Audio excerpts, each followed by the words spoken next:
Thank you, Sir Noel. At salamat po sa bawat isang nandirito. Medyo atras lang ako ha. Ayan. Salamat at nandito pa rin kayo. Hindi pa rin kayo nagsasawa.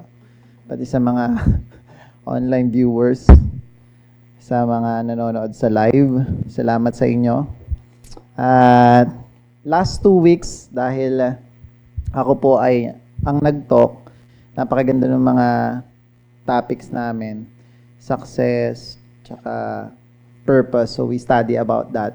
So today, dapat si Sir Marlon ang magto-talk, pero nagkaroon lang sila ng emergency. Siguro hindi lang nila nakita yung kanilang schedule na meron palang tatamaan yung kanyang talk today. So, ayun, buti na lang ready ako. Sabi ko, sige, ako na lang. Kahit ano na lang to. Anyway, for this June, for this month of June, ang series natin is about customer and people relationships.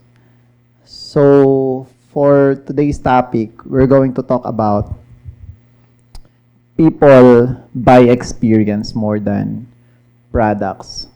How customers feel determines if they return. So, maganda to, di ba? Sila Sir Lawrence, meron din silang tatapik tungkol yan. Tsaka si Sir Marlon, itutuloy niya sa July 3. Kung di ako nagkakamali, July 3 ba yun? Oo. O July 4. 2. Yung kanyang schedule naman. Pero same yung topic niya. Tungkol pa rin sa customer and people's relationship. Mag-a-adjust lang tayo ng isang linggo para matamaan natin lahat ng topic. So for today, let's go to this topic. People buy experience more than products. Okay? Siguro this is the second to the last na dito tayo magkakaroon ng session. Kasi inaayos na yung Red Cedar na venue. So most likely dun tayo sa susunod na mga linggo. At medyo maganda, hindi ko tuloy mapapakita, sir. Send mo nga, sir. Baka mailabas mo, sir. Papakita ko lang yung itsura. AI lang yan, ha. Pero ganito sana yung peg, eh. Baka magustuhan nyo ba na yung mga nasa live, baka magustuhan nyo na pumunta. Sabi ko, pagandahin ko, napapangitan siguro sila sa lugar. Joke lang. Anyway, alam ko namang busy po yung bawat isa. Pero, wait lang daw. So, a-adlib pa ako, di ba? Para hindi mukhang may iniintay, eh. So, ano to, trabaho to ng mga speaker, yung nag-a-adlib. Titingnan nyo, medyo pinaganda natin. Pero yung upuan, ganyan pa rin. Huwag kayong mag-alala, naka-carpet pa rin yun. At medyo, yan na yata. Lumabas na ba? Labas na natin yan, sir, kasi wala na akong masabi dito. Alright, mag-intro na lang ako dito sa topic ko. Anyway, so, sana i-announce na lang namin kung ano yung address. Malapit lang yun dito, marami ding parking. Madami nga lang nagbubukas ng pinto ng sasakyan. So, may police station sa tapat, eh. So, pero may magnanakaw pa rin. Ganun. Di ba, Daddy? Mountain bike nawala, no? Alright. So, hindi ko sinisiraan yung lugar. Pero same lang rin naman yung dito. Malapit lang talaga. Siguro mga 500 meters. And that's our old house na before yun yung old church. After maging old house, naging old church. Tapos ngayon ay gagawin na nating new venue for business talk and relationship talk. Okay. So, yan. Lumabas na ba, sir? Dina-download pa. Okay. Sige, mamaya. Sabihan mo ako pag dumating na, intro ako dito. So, sabi dyan, people forget products, but they remember experiences. So, makakalimutan nila yung produkto mo, pero hindi nila makakalimutan yung experience nila. Okay? Eto. May naranasan na ba kayo na kumain kayo sa isang restaurant na sobrang sarap ng pagkain? Di ba? Parang pinakamasarap na pagkain na natigman mo nung kinain mo yung pagkain nila. Pero pangit yung service. Masarap yung pagkain, maganda yung menu, pero masungit yung staff. Suplado yung mga waiter. Magulo yung sistema, ang tagal ng dating ng pagkain. Sabi nila, 30 minutes sir, isi-serve na po, pero 1.5 hours na, hindi pa rin nasi-serve. Walang ngumingiti sa kanila, siguro pagod. Pero medyo nakakalungkot yun, lalo na kung parang wala silang pakialam sa mga customers. Anong mangyayari? Babalik ka pa ba? Hindi na. Malabo yun. Ako hindi na ako babalik. Ngayon, isipin mo, merong isa pang restaurant kang pinuntahan. Hindi man ganun kasarap yung pagkain, hindi man ganun kaganda yung ambience, pero naiparamdam sa'yo yung gusto mong maramdaman. Mababait yung mga tao,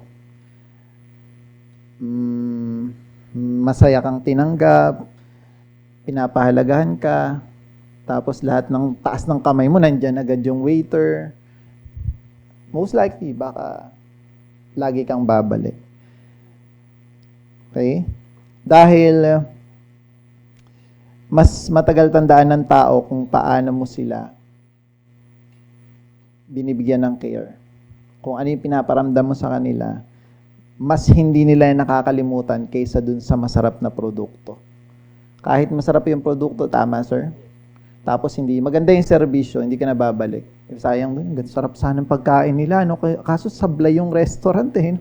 Parang nakaka-stress. O hindi ka na talaga babalik. Kaya tandaan natin, customers don't just buy products.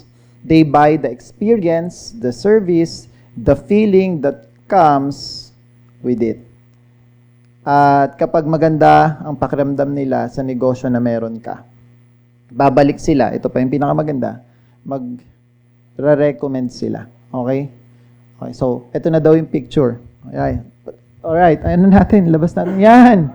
See? See? Wait lang daw. May mas maganda pa yan. Ayan! Tingnan mo yan. Oh. Ang ganda naman yan, sir. Baka too good, baka expectation versus reality. Yan, lalagay ko yung supang yan.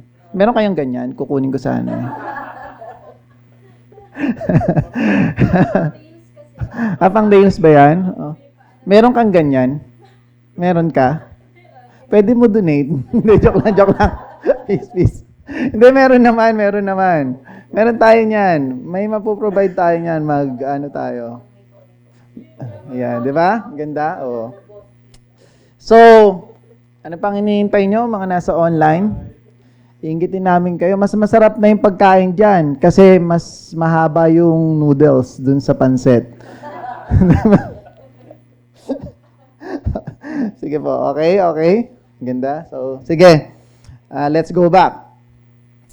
Again, people do not simply buy products. People buy experiences. People remember how you made them feel. Customer may forget prices and features or promotions that you have, all the marketings na ginawa nyo, but hindi nila makakalimutan yung experience. This is why many businesses lose customers even when they have a good products.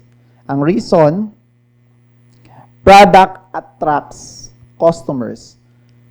Experiences keeps customers. And experiences are created by people. So tayo dapat yung gumagawa nun. Okay? Hindi yung produkto mismo. Dapat yung tao. Now, this means customer experience is not merely a customer service issue. Okay? It is a what? Yan. Leadership issue. It is a culture issue. And ultimately, it is a purpose issue. Because when people understand their purpose, why they are there, okay, they serve differently. kung alam ng tao kung bakit siya nagtatrabaho sa'yo, o ikaw mismo, kung alam mo kung bakit ka talaga nagninegosyo ng ganon, iba yung bibigay mong serbisyo. Tama? That's why the last week topics and the last week topics are important bago mo maunawaan kung ano ba yung tamang pagkikare o pag-give ng service sa mga customer at sa mga tao na meron ka. Okay? When people serve differently, customers feel differently. And how customers feel determines whether they return or not. Okay? So this is the Kingdom Foundation. Nagigets niyo ba? Nagigets? Okay. Kingdom Foundation. Proverbs 15:1, a gentle answer turns away wrath, but a harsh word stirs up anger. So, ginagamit natin to nung mga nakaraang araw pa sa relationship talk. Hindi ko alam kung matatandaan ninyo. Sabi dyan, tingnan mo yung tinuturo dyan, yung sa verse na yan. Sabi dyan, the words may be simple, right? Pwedeng yung word ay, yung mga tinuro sa relationship talk, natatandaan ko, pwedeng tama naman yung sinasabi mo, maayos naman yung gusto mong sabihin, pero yung harsh na pagkakasabi ay may epekto. Ibig sabihin, yung gentle answer create peace. Okay? Pwede naman gentle, di ba? Yung harsh answers create frustration or anger. Halimbawa, nagalit yung customer, may dugo yung chicken kung pagkain. O kaya naman, naduguan yung kuko. Di ba? Aray! Ano ba? Tapos, ang likot nyo kasi, sir, gumanti ka pa ng ganun. Totoo naman, malikot siya. Pero hindi mo na dapat bigyan siya ng harsh word pa. Sabi nung iba, customer is always right. O sige, kaya ibigay na natin sa kanila yon, lalo na kung tama talaga sila pagdating sa serbisyo, sa produkto. Pero gusto ko lang linawin sa inyo, customer is not always right. Lalo na pag niyurakan na nila yung pagkatao nung inyong staff. No, siyempre hindi naman pwede. Hindi mo naman sila pwedeng pagalitan, pero maayos pa rin with respect, pero kailangan mo ipagtanggol yung staff mo kasi you are also serving your staff eh. Okay? So, always right sila pagdating sa produkto, lalo na kung sablay yung produkto mo, huwag ka nang sumagot, ibigay mo na lang yung tama, tapos iserve mo na lang kung kailangan mo ibigay yung ng free, yung service mo or yung product mo para lang mapahupa mo yung inis niya, yung frustration niya. Kasi they are expecting from your business that they are being relieved, being helped, being uplift, and meron silang magigain something. Kaya sila pumasok sa premises ng business mo. Tapos na-frustrate sila. Tama sila lagi. Pero yung sapakin nila yung staff mo, o kaya yurakan yung pagkatao, mura-murahin yung tao mo, hindi na tama yun. Okay? So, dun lang sila mali. Pero again, we are doing business because we have purpose. And it's not all about money. That's what we are teaching last week, no? Na hindi pera yung dahilan. Though we need to earn para mag-grow yung business, pero hindi yun yung primary reason or yung ito ay byproduct na lang, yung pera ay byproduct na lang. Siyempre, we are a good steward. Gusto ko lang linawin to. We are a good steward. Hindi naman natin pwede ipamigay yung product tapos lugi na. Hindi ganun. Pero we can create something na makakaranas sila na para ba silang pinagsisilbihan, and that's the most important thing. And that's how they feel they are important and they are being served. And that's what they want. Kasi emotional yung tao eh. Okay, lalayo ako. Pag tinuloy-tuloy ko to, balik ako dito sa topic. Customer may not remember every words you say. But, sabi dyan, they will remember how those words made them feel. That's why words are important. Kung paano mo sila wini-welcome, kung paano mo sila kinakausap. Sir, sandali lang may nauna po kasi. Ha? Ganun ba tayo mag-serve? Sir, sorry po meron po kasing pila. Pasensya na po talaga kayo kasi baka po magalit naman sila. Pwede naman ganun. Sir, dito po yung pila, sir. Sir, may pila po tayo, sir. Di ba? Iba yung tono. Pero you can talk to them na hindi harsh. Okay? So, experience often matters more than information. So, kahit na napakaganda ng information, tama naman, mayroon namang linya, tapos di siya pumila, tapos gusto niya siya mauna. Sir, okay lang po ba, pila po kayo dito para po ma-respect din po natin yung iba na nakapila po kanina pa. Pwede natin maayos na kausapin. What they experience, that will be the reason kung bakit babalik sila o hindi. Okay, now, sabi ko kanina, hindi to basta customer service issue. It's a leadership issue. Kung hindi mo kayang pakisamahan ng tama yung mga tao mo, kaparehas nung gusto mong ituro sa kanila kung paano nila itatrato yung kanilang mga customers, dahil sila yung mga frontliner mo, okay? Hindi rin nila kayang ma-apply. Yung boss nga namin, barubal, paano kami kausapin? Hindi ganun, hindi namin, ito po yung product nyo, kanina pa kayo, sinaserva na nga namin kayo. Ganun kasi yung boss namin eh. Diba?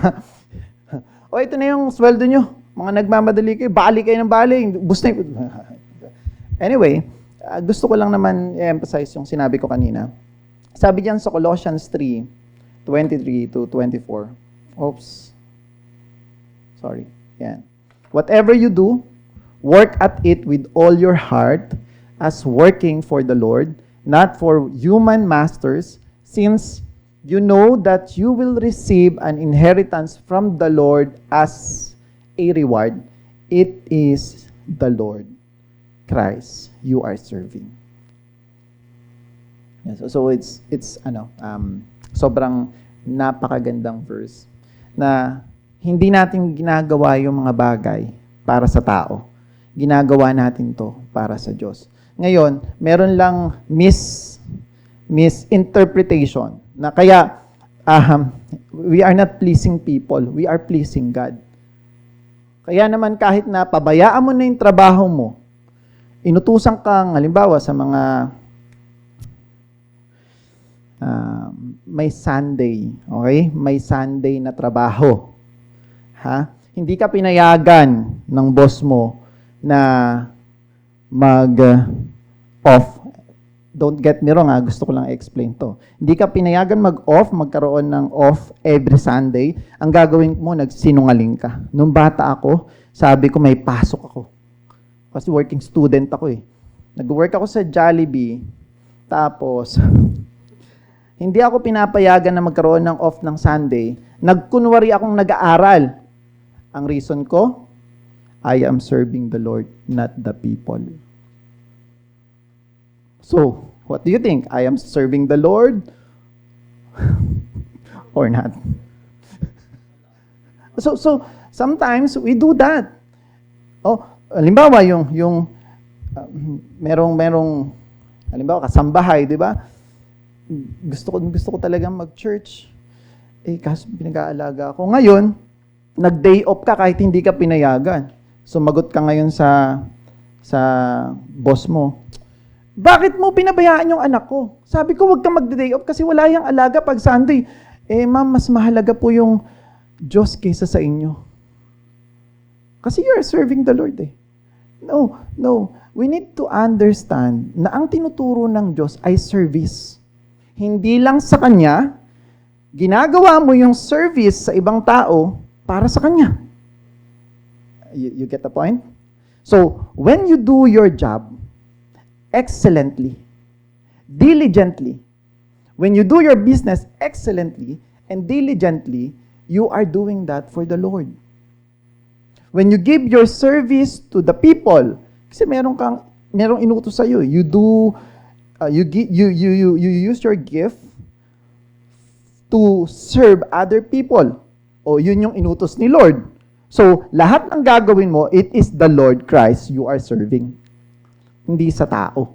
Pero ang pinagtatrabahuan mo ay tao. Yung binibigyan mo sa service ay tao.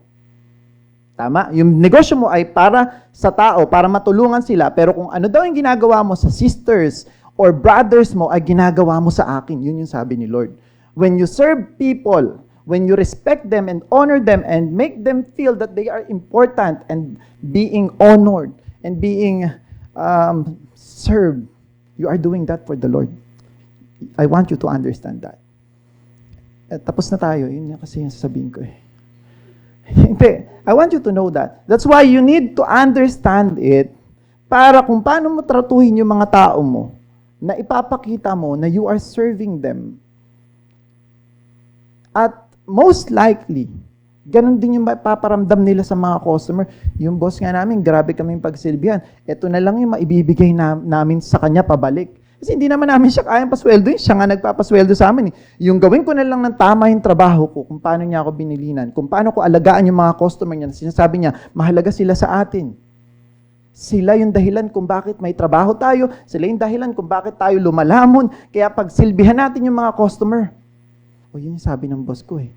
Pinagsisilbihan niya rin naman ako. Kaya magsisilbi rin ako sa mga customer. Itatrato ko silang parang boss ko. Ganun. Diba? So, nasaan ba ako? Nawala ako eh. Sabi pa dito. Yung tinuturo daw ni Paul dito, ultimately, service to God. Dito na magbabago yung pananaw natin sa mga bagay-bagay.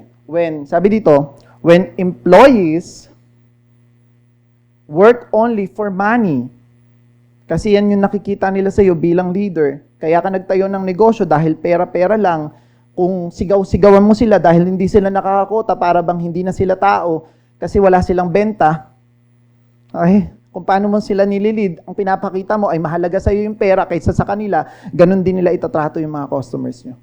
Mas mahalaga yung sweldo nila kaysa sa customers nyo. When employees work with purpose, sabi diyan, they create experiences that honor God and bless people. Purpose changes performance. Sabi sa 1 Peter 4:10, each of you should use whatever gift you have. The Lord gave us gift according to the grace He has given to us. And each of you, use your gift, whatever gift you have, receive. May na-receive daw tayo. To what? To serve the Lord ba yan agad? So, paano mo mapagsisilbihan si Lord? To serve others. Kasi ang nag-uutos nito ay Diyos. Tama? Ito yung utos sa atin. To serve others. And everything that we do it for the Lord.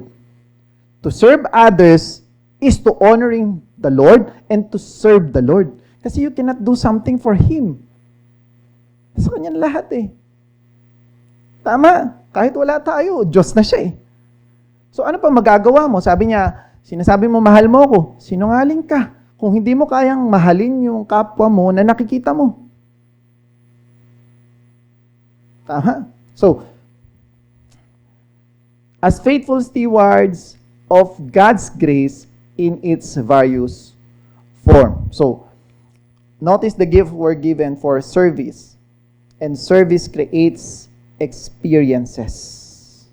Okay? Your gift becomes valuable when it improves someone's life. Pag nakakatulong ka, ma-improve yung buhay ng iba. Your gift na binigay sa iyo ng Diyos ay magiging valuable. Okay. Many businesses focus on products. Successful businesses focus on experiences. Why? Because products can be copied. Pwedeng gayahin. Yung mga kakompetensya nyo, pwedeng mag-create ng similar product.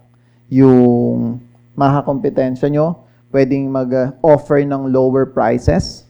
Yung mga kakompetitors nyo can create alternatives, di ba? Kaysa dun sa produkto nyo. Sir, di ba, pwede silang mag-import or bumili ng mga frozen kaysa sa live ng mga baboy o sa mga produkto kung ano man meron kayo, pwedeng kayong kompetensyahin. Pero yung experience, sabi dyan, yung experience are hard to copy. Hindi yan madali. Harder kaysa sa product. People stay loyal because of how they feel. People live because of how they feel. So, it's either they become loyal or they will not buy again. Yun lang yun. Depende sa experiences. Now, the emotional experience often determines customer loyalty more than the actual product. This is why people buy experience than products. Principle number 1. Intro pa lang yun. Ha? Intro. Anong oras na? 9:35, 30 minutes intro. Bibilisan ko na lang. Actually, nagigets nyo naman na yung pinupunto ng lesson. Wala pa yung mga pointers. Okay? Principle number 1. People remember how you made them feel. Human beings are emotional. Most decisions are emotional before they become logical. So, sila emotion muna bago nila pag-isipan. Ganun yung tao. So, customers wants to feel valued, respected, appreciated, understood, and feel important. When those feelings are present, loyalty grows. So you will become a brand. When you make them feel valued, respected, appreciated, understood, and make them feel that they are important, you will become a brand.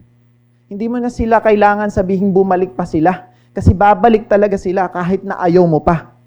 Huwag mo na pabalikin yung customer na yan. Nakakainis, ang pangit magsalita. Wala kang choice. Ginalingan nyo eh.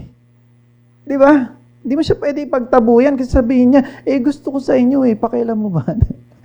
So, sabi ni Maya Angelou, people will forget what you said. People will forget what you did.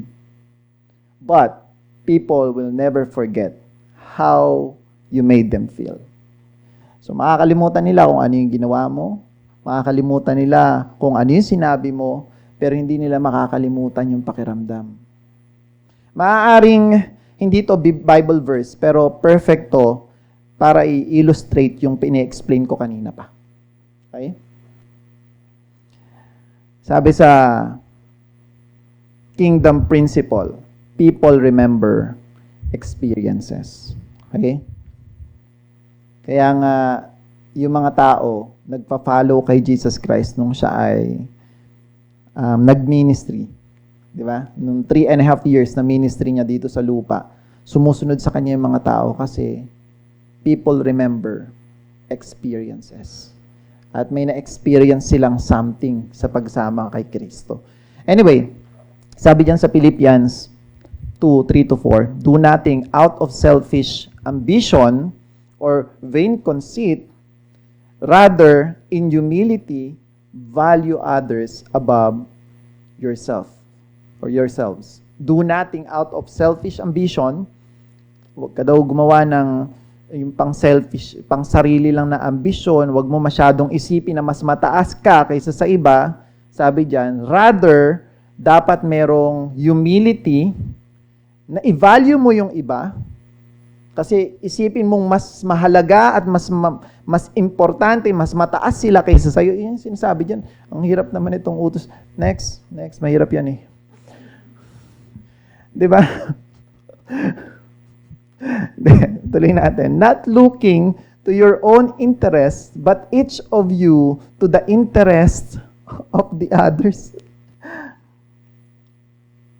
So, alam ko naman naiintindihan niyo yung verse eh. Huwag na natin baliin yung verse. Talagang ang sinasabi dyan na inuutos sa atin ay mas isipin natin yung kapakanan ng iba. No self-preservation. Kaya nga it's important na pinag-usapan natin yung last week. Kung paano tayo last week kung paano tayo magiging successful. Kasi akala natin when we preserve for ourselves, when we think of ourselves, when we do something based on our self-ambition or vain conceit, ang mangyayari ay makikinabang tayo pero ang totoo mawawala daw sa atin. Pero sabi ng Matthew 20:26-28, not so with you. If you want to become great, sabi niya, ano sabi? Be your servant. Mag-serve ka daw. If you want to be the first, ano sabi? Be your slave. Maging alipin ka daw nung service na ginagawa mo. Sabi niya, even the Son of Man, Jesus Christ, didn't came to be served, but to serve. Even to die for you, to sacrifice His life. So, para maging great tayo, maging successful tayo, kailangan maunawaan natin to. Pag ito hindi natin naunawaan, pwedeng maging maraming pera tayo, pero panandalian lang. Kasi it cannot create value. But when tayo ako ha. When you value others above yourselves, you can create value na hindi kakalimutan ng iba. Maniwala tayo dyan. Hindi ako nagsasabi niyan, ha? Ang faith natin, we trust His Word, and this is His Word. Pag ito na intindihan natin, magbabago lahat. Pati kung paano natin ino-operate yung negosyo natin. Hindi na tungkol sa pera, kasi hindi pang sarili. Paano yun? Gusto kasi natin makabili agad next year ng bahay na malaki, di ba? Hindi na ganun. Wala ka nang iisipin para sa sarili mo. Kasi, when you do the principle of the kingdom, success, prosperity is inevitable. That's His promise. So, hindi mo na iisipin kung makakabili ka ba ng malaking bahay o mamumroblema ka pa ba sa susunod na mga gastusin mo. Hindi na. Kasi the Lord will provide it, and the Lord will make you prosper your life and make you successful in every aspect of life. Sabi niya sa Joshua 1:8. Ang sarap nung ganito, no? Hindi na ako sumusunod dito. Mas feel. Sabi ko, mabilis na lang to eh. 1 pa lang yata itong... Anyway, balik tayo dito. So, sabi dyan, Paul teaches that people matter. Customers are not transactions. Yan sinasabi dyan sa verse eh. Hindi sila sa transaction. You are here in this world to serve.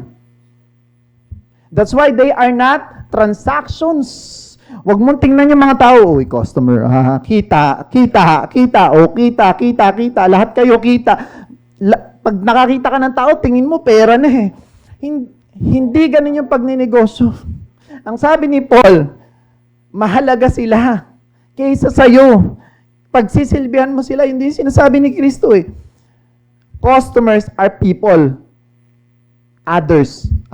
They are others. Oh, anong sabi dyan? Rather, in humility, value others. People. Okay? Naintindihan? So, yan yung sinasabi ni Paul. We value them. Naintindihan? Alright. So, leadership reality. People stay where they feel valued. Truth. Customers return because of emotions before they return because of products. Kung ano yung naramdaman nila, kaya sila mag-stay. Principle number 2. Every interaction creates an experience. Many people think customer experience only happens during the sales. And that's not true. Why? Every interaction communicates, customer experience begins the moment people encounter your organization. The moment na encounter nila yung business mo, yung organization nyo. Nakita pa lang nila yung ads, nag-i-interact na kayo. Na mayroon na silang experience. Okay, so, sa text pa lang, it creates experience kung paano nyo sila chinachat, tinetext. Saan pa lang? Sa phone calls pa lang, sa pagbati pa lang, pagpasok nila, they experience something. Pagpasok nila sa shop nyo, sa store nyo, o sa premises ng business nyo, pagpasok nila na walang nakatingin sa kanila, ay, sino kakausapin ko? Alis na lang tayo, parang wala yatang tao dito. Pero ang dami namang lumalakad. So what they experience? Sa delay response nyo, may experience na sila. Ano pa? Every communication.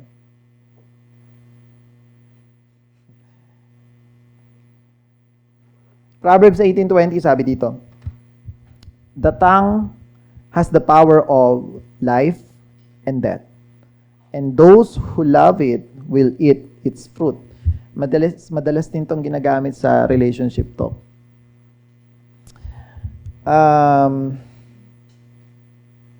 Sabi dyan,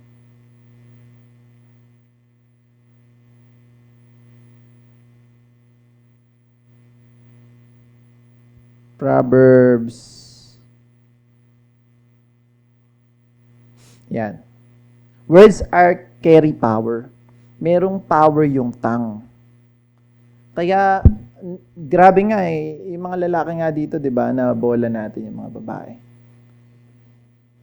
Parang ang pangit ng ngiti niya.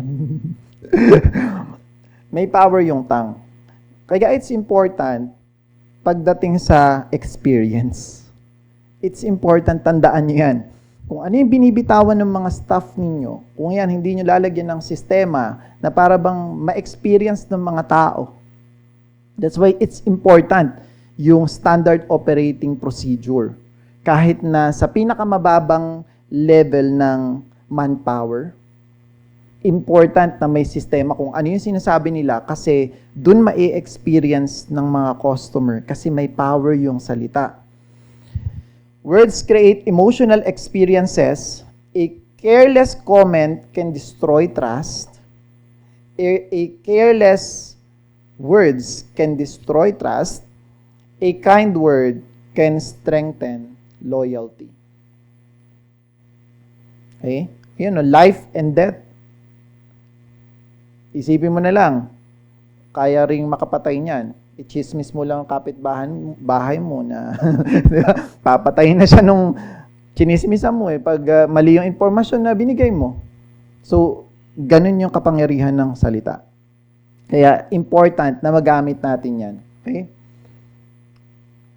Sabi dyan, sa leadership reality, every interaction leaves an impression. Yung truth, you are creating an experience whether you intend to or not. Okay? Nakapag-create ka ng experience kahit na gusto mo o hindi. Tandaan mo yon. So when you do something, ganun din, applicable to sa lahat eh. Sa asawa mo, sa trabaho, kung wala kang negosyo, nagtatrabaho ka, kung ano yung na-experience ng mga tao sa paligid mo, yun. Kaya nga, di ba yung mga sip-sip na pro-promote, kasi na-experience ng boss nila na parang ang galing-galing ng boss nila kasi, boss, sobrang galing mo talaga, boss. Boss, perfect mo no? Ngayon, po-promote yun. Ikaw, gagawin kitang manager. Wala po akong alam. Magaling kang mga uto Joke lang. Di ba? So, alam nyo na. Galingan nyo mang sip-sip. Hindi, joke lang. Words are powerful. Words are powerful. So, hindi ko kayo tinuturo ang mga sip-sip, pero galingan nyo ba? Pa-experience nyo sa mga taong nakapaligid sa inyo yung tinuturo ng Diyos. Service. Okay? Kung ano man yung gift na meron ka, gamitin mo yan para makapag-serve. Okay? Romans 12:10. Ay, principle number 3, nagmamadali na. Inuunahan niya na ako. People return to places where they feel appreciated. Everyone wants to feel important. Everyone wants to feel seen. Everyone wants to feel valued. People often leave businesses not because of products, but because they feel ignored. Sabi sa Romans 12:10, be devoted to one another in love, honor one another above yourselves. So, i-honor mo daw yung iba, mas higit kaysa sa sarili mo. Yun na naman. Honor is the language of value. Pag in-honor mo yung isang tao, nararamdaman nila na they are being valued. People return where honor exists. That's why it's important. Pag-aralan nyo na lang, anong ibig sabihin ng honor, Hindi yan yung sinasabit pag graduation lang. Okay, people live where honor is absent. Nung wala kang honor, yan, nakakainis Example, meron dalawang produkto, identical, parehas na parehas. Yung isang store, Trinitreat niya yung customer na para bang interruption or distraction. Wait lang po, sir. May nauna pa. Sir, wait lang po kasi may ginagawa pa po ako eh. Pwede pong hanap na lang po kayo dyan ng ibang ng ibang utos. Ayun, sir, wala pong ginagawa yun, no? Nagmamap po ako dito. Tapos yung isa naman, trinitreat yung customer na para bang special guest. Kahit na anong ginagawa nila, pag nagtaas ng kamay, excuse me, kuya. Excuse me, ganun yung tawag, di ba, pag waiter? Hindi naman, hindi naman pangit yun, ha? Wag yun, parang aso. Pogi. Ano yung aso? Hindi. Di ba, tinawag? Kuya, o kaya, sir, mas respeto ka, kaya sir. Mas maganda, sir or ma'am. Mas maganda kahit waiter lang, sir or ma'am, para ma-uplift nila yung pakiramdam na kahit na waiter sila, may nagre-respect pa rin sa kanila. Sir. Tapos nagmamap. Ay, sir, ano po yun? Tarantang-taranta pa, no? Kahit may ginagawa. So, sa tingin nyo, sino makakagain ng loyalty? Yung una o yung pangalawa? Yung pangalawa. Kasi kahit na anong ginagawa nila, they feel that the guests are important. They are being valued. They are being honored. So, sabi dito, leadership, reality, people return where appreciation is felt. Truth, the feeling of value creates customer loyalty. Kahit pangit pa yung lasa ng luto nyo. Sabi nga nila, ang dami namang mas masarap pa kaysa sa mga fast food dyan, pero bakit yun yung sikat? Kasi iba yung experience. Ang bilis ma-serve. Di ba? Sorry, tumalisik yung laway ko. Buti medyo malayo ako sa'yo, no? Ang bilis ma-serve ng produkto, tapos yung mga crew doon, ang bibilis kumilos, parang pag gutom na gutom ka na, doon ka pupunta kaysa sa restaurant, maghintay ka ng 1 oras, doon wala pang 5 minuto na isa-serve na. So, di ba? So, sabi dito, principle number 4, customer experience reflects organizational culture. So, dito na tayo papasok sa leadership. Employees cannot consistently create experience they do not experience themselves. So, kung hindi daw nila na-experience yung bagay, hindi nila consistently mapapa-experience sa iba.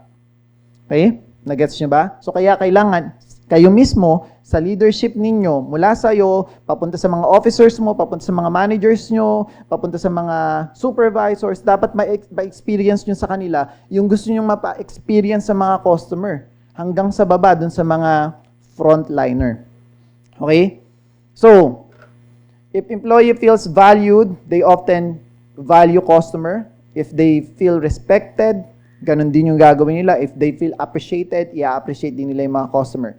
Sabi dito sa Luke 6:40, the student is not above the teacher, but everyone who is fully trained will be like their teacher. So, kung ano yung tinuro natin, no? Si Jesus Christ, sabi niya dyan, Jesus teaches reproduction, people reproduce what they experience, culture flows downward. So, ibig sabihin, yung culture daw, nagmumula yan sa taas, pababa. That's why tayo bilang mga owner, CEO, board of directors, stockholders, yung mga nasa taas, tayo yung nag-create ng culture, pababa. O sige, sabihin na lang natin hanggang board of directors na lang. Pababa. Tayo yung nag-create nung culture. Kung are we serving or not? So kung hindi, pababa, ganun yung mangyayari. Pera-pera na lang. Okay? So, leadership reality, customer experience is usually a reflection of internal culture. Truth. The customer often experience the culture leadership created. So ito ay matatopic naman nila Sir Lawrence tsaka nila Sir Marlon sa susunod. Dinaanan ko lang yan. Principle number 5, purpose creates memorable experiences. The best customer experience or experiences come from people who understand purpose. Why? Because purpose changes motivation. So mag-iiba na yung rason kung bakit sila nagtatrabaho. Dati, nung wala pa sila sa kumpanya nyo, kaya sila naghahanap ng trabaho kasi gusto lang nilang kumita ng pera. Pero pag naipaintindi nyo sa kanila bilang leader, okay, yung purpose nila, Kayo rin mismo naiintindihan nyo yung purpose nyo, kung bakit nyo ginagawa yung negosyo nyo. Mag-iiba yung motivation, hindi na pera lang. Okay? So, I don't know kung paano nyo to i-apply sa inyo, pero kung nagagrasp ninyo yung principle, napakasarap isipin na dun kayo makikilala. Hindi sa ang susungit ng mga empleyado dyan. Di ba? Kundi, ang gagaling ng mga empleyado dyan. Sobrang assist kami nung pumunta kami dyan. Dyan na lang kayo pumunta. Kahit doon medyo mas mura, dito kayo kasi doon medyo sablay. Sobrang pangit ng sistema dito. Talagang assisted kayo. Diba? You will become a brand. Hindi mo na kailangan ng matindi pang marketing. Hindi mo na kailangan ng artista pa. Though, hindi ko naman sinasabing hindi mo talaga kailangan. Kailangan mo yun, pero ang pinopoint ko, kahit wala nun, you will become a brand. As long as you know the real purpose of what you are doing. Okay? People focused only on money ask, ito yung sinasabi ng mga taong nagpo-focus lang sa money, how much can I get? Pero, sabi dyan, yung mga people daw na nakafocus sa purpose, how much value can I create? So, dapat yan yung tinatanong natin.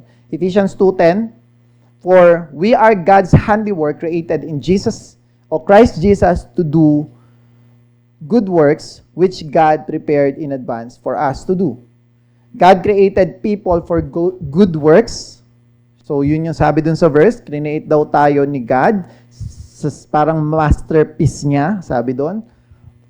Sa pamamagitan ni Kristo, tayo daw ay makakagawa ng mga magagandang bagay. Yun sabi dun sa verse, di ba? So, ibig sabihin, we conclude, God created people for good works. And good works is serving. Okay? Okay? Okay? It's serving. Hindi lang yung gumawa ka ng upuan. Hindi yun yung good works na tinutukoy dyan, kundi yung tinuturo ng Diyos na kultura ng langit, ng kaharian ng Diyos. Serving. Yun yung good works. Ha? Hindi yan yung hindi ka na nagsisinungaling lang, hindi lang yun. Mas malalim pa doon. Okay? Yung hindi ka na kumukupit, hindi lang yun. Yung sinasabi ditong good works ay hindi lang yung pagiging perfecto mo, kundi naiintindihan mo yung ginawa ni Kristo at yun yung ginagaya mo. Good works. What's that? Serve. You understand? So, yun yung kailangan natin tandaan. Good works improves o improve lives. Makakapag-improve daw ng lives yung good work. Yung good works create positive experiences. Good works rebuild o build relationships. Pwede ring rebuild pag sira, di ba? So now, ang ibig sabihin ko, yung tayo ay create talaga to do good works.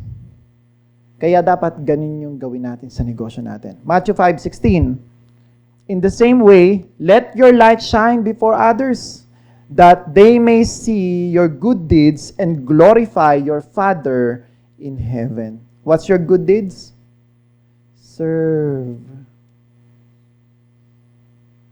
You understand it? Okay. So pag naintindihan nyo na, yun pala yun, hindi pala yung pagiging perfecto yung good deeds. Hindi mo kaya maging perfecto, si Jesus lang. Pero yung tinuturo niya na kultura, na para maiparamdam natin sa iba, sabi niya, when you love each other, dun makikita ng mga tao na you are my followers, you are my disciples. So, paanong love? Serve. It's serving. Paano pinakita ni Lord, ni God Father, yung kanyang pagmamahal sa atin? God demonstrated His love by giving His Son for us, for our sin. Anong ginawa ng anak niya? The Son of Man didn't came to be served, but even to give His life as a ransom for many. That's service. Yun daw pinakita ng Diyos yung pagmamahal niya sa pamamagitan ng pagsiserve. Sabi ni Jesus Christ, love one another as I have loved you. How Jesus Christ loved us? He served. So, how you love your wife? You serve. So, we conclude, Pastor, relationship talk. Love is serving. It's not emotion. It is a commitment to serve. Okay, so, naintindihan? So, we serve para makita daw at mag-glorify yung Father natin sa langit. Okay? Excellent service glorifies God. Great experiences reflect kingdom values, leadership, reality. People with purpose naturally creates better experiences. Purpose-driven service, sabi dito sa truth, creates memorable customer experiences. Kingdom gospel reality. Jesus did not merely teach people, He impacted them. Okay? People followed Jesus because of what they experienced around Him. So paano nag-follow sa Kanya? Paano siya nagkaroon ng impact sa mga tao? Paano siya naging leader? Pina-experience niya yung something na hindi nararanasan ng iba. They experience compassion, they experience love, they experience healing, they experience acceptance and hope.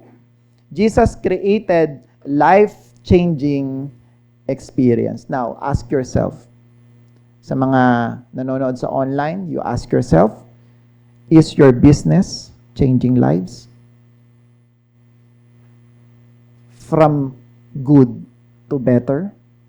Or from good to bad? Are you giving them comfort? Are you giving them service? Or are you giving them sakit ng ulo? Anong binibigay natin? Okay? Now, sabi sa Matthew 9:36, when He saw the crowds, He had compassion on them because they were harassed and helpless like sheep without a shepherd. Notice that Jesus first saw people, then He cared for people.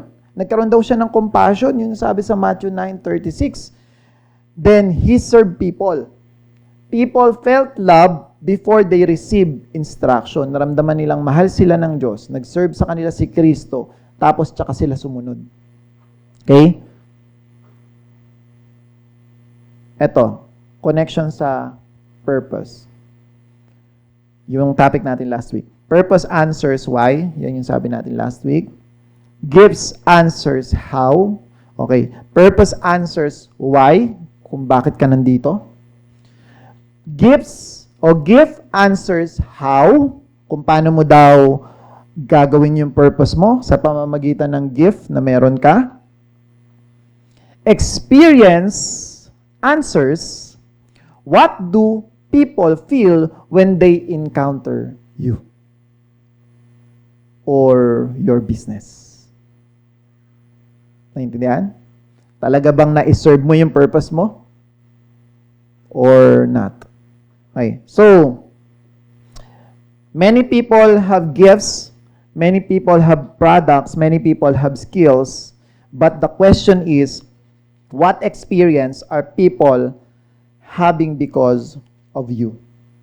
Do they live encouraged or inspired or valued or helped? Or na-stress lang sila sa inyo? Ano doon? Because experience often determines influence. Kapare si Jesus Christ, people experience something from Him, the love, the compassion. That's why na-influensyan sila ni Jesus Christ. Nung si Jesus Christ kasi nabubuhay, yung influence help fulfill purpose. Final truth. People buy experience more than products. Products attract attention. Experiences create loyalty. So, products may bring customers once, but experiences bring customers back. Ganda niya, no? How customers feel determines if they return or not. Closing. Stop asking, how can we improve the products? Start asking, how do people feel after interacting with us? Because When people feel valued, respected, appreciated, understood, cared for, they return. They what? They return. And when they return, relationship grows. Trust grows. Influence grows. Business grows. And purpose is fulfilled. Doon niyo mararanasan yung tunay na success. Okay?